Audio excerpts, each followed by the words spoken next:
Mga kabayan, opisyal na. Si John Riel Cuadro Alas Casimero ay pumirma ng bagong promotional contract sa Japan sa ilalim ng Kameda Promotions, kilala rin bilang 3150 Fight X Lush Bomu. Kinumpirma mismo ng kampo ni Koki Kameda sa social posts at cross-posts ng boxing outlets. Ibig sabihin, balik Japan na ang ruta ni Casimero at bukas ang pinto para sa malalaking laban sa kanilang mga card. Sa unang tingin, simpleng announcement lang ito, pero sa totoo, malaki ang saysay. Una, ang Kameda Promotions ang promoter sa likod ng sunod-sunod na arena show sa Japan, kaya may regular stage si Casimero. Walang short notice na biyahe, malinaw ang training window at maingat ang matchmaking. Ikalawa, may natural storyline sa Japanese market. Matagal na silang magkabit-balikat sa headlines dahil sa mga naudlot na Japan fights ni Casimero nitong mga nagdaang taon, kaya malakas ang recall ng fans. Ikatlo, sa brand ng Kameda, mabilis ang turnaround. Kapag nag-debut siya ng maganda, pwedeng agad na title eliminator o grudge-style matchup ang sumunod. Sino ang pwedeng makatapat?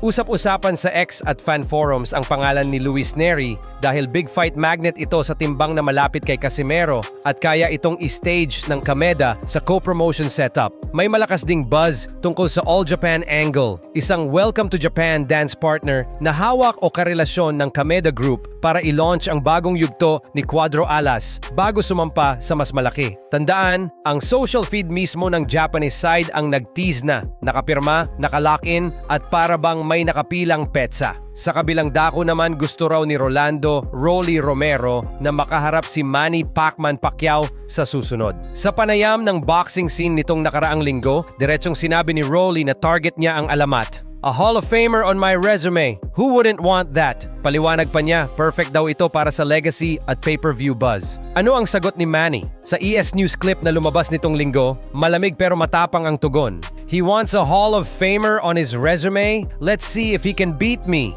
Ibig sabihin, bukas si Pacman kung seryoso at maayos ang usapan. Ayon sa ESPN feature na inilathala pagkatapos ng Barrios fight, gusto pa ni Manny lumaban muli bago matapos ang taon at swakdo ng pangalan ni Romero. Kaya hindi lang hype ang usapang ito, may timing na pwedeng pagtagpuin.